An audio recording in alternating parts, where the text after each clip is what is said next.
channel. My name is RJ, your tarot card reader.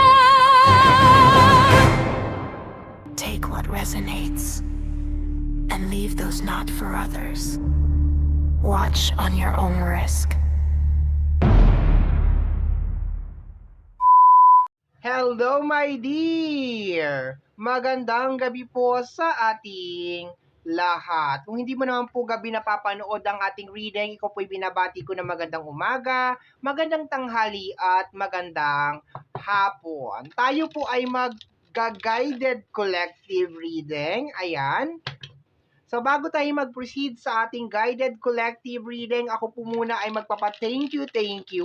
Maraming salamat po sa ating mga abangers, sa mga walang sawang naghihintay at nag-aabang ng ating mga readings. Thank you very much. Ganon din po sa ating mga bagong subscribers. Hello my dear, welcome po sa ating channel. I hope na mag-enjoy po kayo dito at sana yung mga readings na ginagawa po natin ay nakakatulong po or nakakatulong po sa ating lahat. Ano daw? Nakakatulong sa inyo or nakakatulong sa ating lahat. Ano ba? Okay. So, bakit ako nadidistract? Kasi yung message na na-receive ko, my dear, is magulo. Kaya i-clarify natin siya. Okay. Actually, parang gusto ko na siyang i-clarify ngayon pa lang. Okay, kikwento ko muna sa inyo. Kanina, may narinig ako na nag-aaway. Okay, nag-aaway. Like, literal na nag-aaway talaga. Okay, as in like, nagsasagutan, ganun. And then, nag-aaway talaga siya. Pero, hindi ko ma-clear kung saan nanggagaling yung energy. Kung galing ba siya sa collective or galing ba siya outside the collective. Okay. Kasi, dalawang tao yung involved na nag-aaway. Dalawang boses ang naririnig ko during kanina. Okay. Dalawang boses ang naririnig ko. Pero hindi ko ma-confirm kung energy ba to ng collective or energy ng nasa labas. Okay. So, i-ano ko muna siya. Okay. Tingnan natin. Kasi pwede naman na may nag-aaway kanina sa collective. Di ba may umaaway sa'yo kanina, okay? Or possible na somebody, kasi based sa energy ko, somebody na involved sa'yo. Which is, kung susundin ko lang, my dear, itong nararamdaman ko, inaaway ni third party si partner mo. O nag-aaway si partner mo at saka si third party. Okay, yun ang nararamdaman ko, my dear. Okay, yun ang nararamdaman ko. Pero pwede naman din, my dear, na kanina may umaway sa'yo. So, kailangan i-clarify muna natin ngayon kung kaninong energy ba yon. Kung doon ba sa nararamdaman ko na this is inaaway ni third party si partner mo or energy, nasagap ko yung energy mo, my dear, na may umaaway sa'yo kanina. Okay. Kailangan ko lang ng isang card, my dear. Isang card lang. Kailangan ko ng red card, my dear. Kahit anong red card, my dear, to confirm etong nararamdaman ko na nirarat-rat ngayon. As of this moment, nirarat-rat ni third party. Okay. Si partner mo. Okay? Gusto ko lang ng confirmation, clarity na nirarat-rat ni third party si partner mo. Okay, I just need one card, my dear. Kahit anong card, red card, we have here the 6 of cups, red cards, my dear. Red card. Okay. So, confirm na, nirarat-rat ni mistress si partner mo. Okay? Kasi pwede kasi yun na inaaway ka kanina and na-receive ko yung energy. Pero so far, na-confirm na ngayon na si mistress ay nagnanagger or nang-aaway. Okay? Inaaway niya si partner mo. Okay, tingnan na natin. Bakit sila nag-aaway? Yun ang tanong. Makikichismis tayo. Bakit nag-aaway itong dalawang ito? Anong nangyayari? What is going on? What is going on? The Ten of Pentacles, may kinalaman sa pera. Okay. Money issue. Okay. Based sa card na to, parang may nire-request or parang may dinidemand. Okay. Possible din na may kinalaman sa mga obligation, responsibility. Pera-pera to, my dear. Money. Okay. Tingnan natin. Next card. Ay, teka lang. Huwag natin i-deadma to. This is the energy of the Six of Cups. Six of Cups is energy of the past or energy ng nakaraan. Kung babalik tayo sa tarot ha, Six of Hearts or the Six of Cups is energy of nakaraan. And this is energy of a family. So, konektado sa'yo.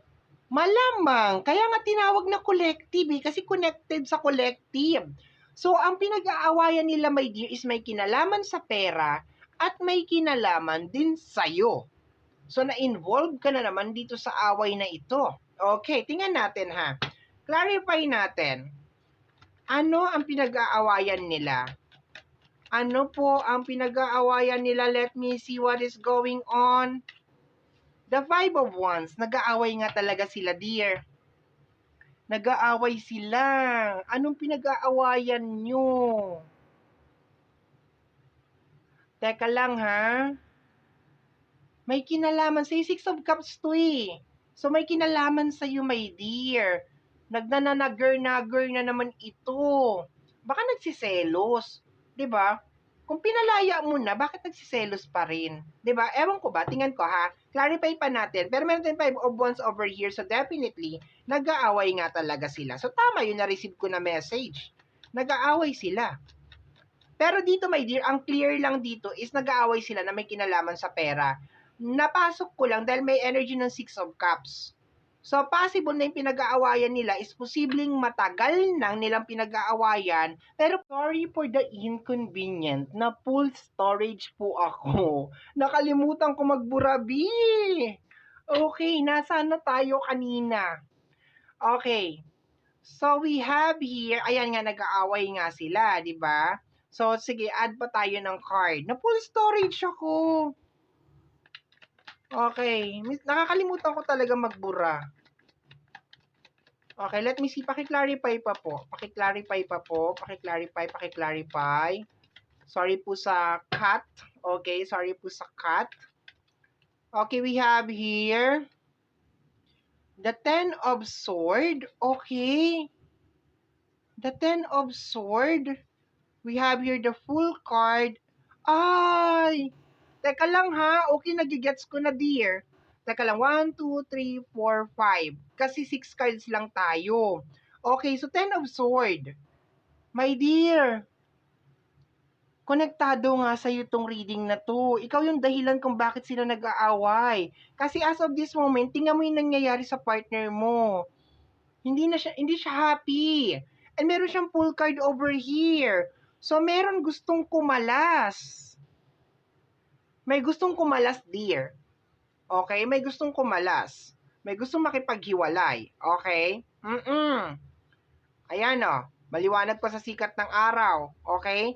Nararamdaman ko dito yung pagsisisi ng partner mo, my dear. Okay? Nakukuha ko yung pagsisisi ng partner mo over here na para bang gusto niyang bumalik from the past. Okay? Parang may gusto siyang balikan. And yun ang kinagagalit, my dear, nitong person na ito. Okay, kung sino man ito, my dear, na nagnanagar, na nagwawala, na galit, my dear, kasi narinig ko kanina eh. Like, grabe talaga yung tili niya, as in. No? May kinalaman sa nakaraan. So, possible, my dear, na gustong bumalik ng partner mo sa past. Which is, ikaw yun. Gusto niyang bumalik sa'yo. Okay, yun ang pinag-aawayan nila ngayon. Ayan o. And kung makikita mo rin dito, my dear, dalawang 10 natin, ayan, hirap na hirap siya. Hirap na hirap ang partner mo dito, my dear. Or nahihirapan siya dito sa ugali or sa standard nitong tao na to. Okay? Kunin natin yung last card natin, my dear. Okay, naintindihan ko na. Let me see. Next card.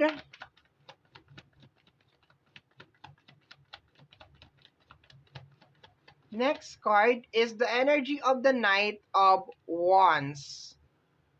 Okay, gustong umalis nito. Pinipigilan niya. Yun ang nakukuha ko, my dear. Gustong umalis nito, pinipigilan niya. Oh? Gustong umalis, oh, di ba? Gustong, the Eight of Cups, gustong umalis nito, my dear. Gustong kumawala sa kanya. Ayan yung pinag-aawayan nila, Five of Sword. Oh, the Two of Wands, the Lovers, the Devil. Ayan, gustong kumalas nito, my dear. Okay, gustong kumalas, gustong umalis. Kaya siya nagagalit. Pero ang pinag-umpisahan kasi nila na pag-aaway is may kinalaman sa pera. Yun ang pinag-umpisahan nila. Pero so far, gustong umalis nito. Gusto niyang umalis. Gusto niya nang bumalik. Hindi ko lang Teka lang ha. Teka lang. Pero konektado kasi to sa'yo eh. Itong Six of Cups na to eh. So possible, ikaw talagang pinag-aawayan nila. Okay, ikaw talaga. Okay, let me see. Clarify na natin to. Para mas maliwanag yung message, my dear. Okay, clarify na natin. Etong card na to, this is energy of explore din. Gustong mag-explore, gustong umalis, hindi siya masaya.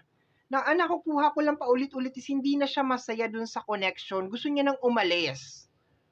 Okay, and kaya ako siguro na nasasagap yung energy mo, my dear, is because like sinasabi siguro nito na babalik ka doon, pero kung titingnan ko lang yung energy ng partner mo, hindi na siya masaya doon. Hindi na siya masaya sa kung ano yung current na situation niya ngayon. Gusto niya nang umalis doon. Like, gusto niya nang umalis doon sa bahay na yun. Or gusto niya nang kumalas. Gusto niya nang mag-full card. Gusto niya nang mag-new beginnings. Tingnan mo kung gano'n siya kamiserable over here. Okay. Hindi na siya masaya. Kaso itong tao na to, kung sino man to, itong third party, galit na galit siya. Galit na galit. Baka sinasabi, babalikan mo si babalikan ganito, ganyan, pagkatawag, ganon. Pero hindi na talaga masaya. Hindi na siya masaya.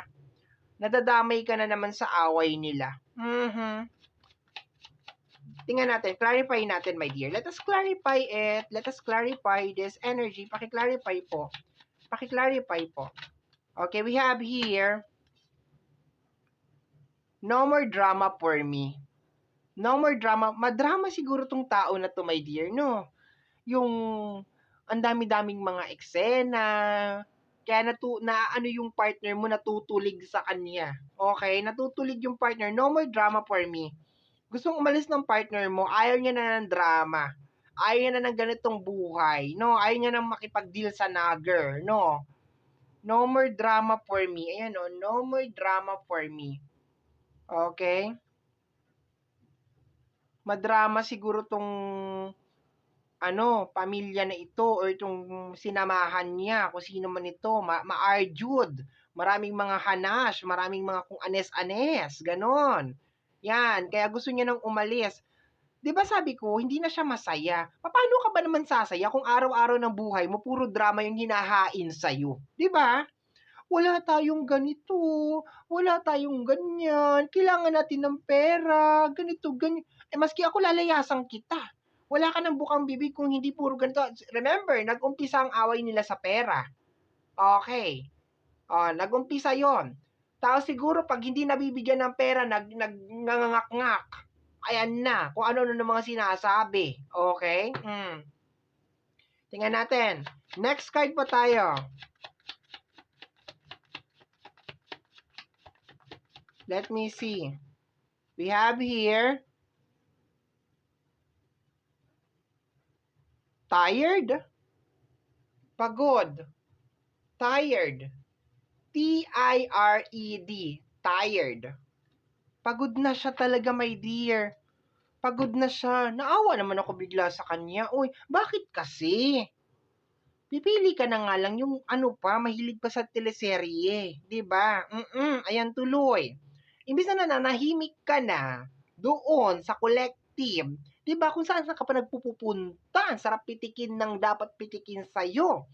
Nakakaloka ka. Ayan tuloy, 'di ba? Akala mo heaven, hindi yan heaven. Impyerno yan, impyerno, no? Pag ikaw ay nagkaroon ka talaga ng partner na mabunganga, madrama, nako, talo mo pa ang nako, ewan ko lang, no comment. Ayoko na mag-comment. Let's go tayo, my dear, ha? Paki-clarify pa po. Tired. Pagod siya. We have here empty wallet. Okay. Remember, ang inumpisa nilang pagkawayan ay pera. Nauubusan siya ng pera dito. Nasasaid siya. Pakiramdam ko, my dear, technique to nung third party. I think ganito talaga siya. Magre-request siya, magde-demand siya, and pag hindi na ibigay yung demand niya, kung ano-ano yung gagawin niya. Mag-e-eksena siya, magdadrama siya, mag-iiyak siya, magbawala siya, and napagod sa kanya itong person mo. No, napagod sa kanya. Okay, napagod sa kanya. So, nagkamali siya ng napuntahan. Nag-aaway sila ngayon. Nakukuha ko, my dear, this is not the first time na nag-aaway sila ng ganito kalala. Okay? Pero, dito kasi, sa energy ng night, dito ako medyo nahihiwagaan kasi this night is more on explore. So, parang gusto mag-explore. So, kumbaga parang nasasakal siguro siya dito sa relationship na ito, no? Hinahawakan siya sa leeg. Let me see. Next card pa tayo. May empty wallet na tayo. So, may nauubusan ng datong. Okay. May nauubusan ng pera. Kasi maluho yata itong na ito. Okay. We have here, damage someone's relationship. Damage, di ba? Damage someone's relationship. Nasira yung relationship. Someone's relationship. Damage someone's relationship. Pakiramdam ko, my dear, gustong bumalik sa'yo nito. So, hindi na ako nagtataka kung anytime biglang mag-message sa'yo to, or biglang, pero, di ba, hindi na ako magtataka kung biglang mag-message sa'yo to, my dear. Biglang, kasi, nadadamay ka na sa gulo nila, nadadamay ka na sa away nila, kahit nananahimik ka.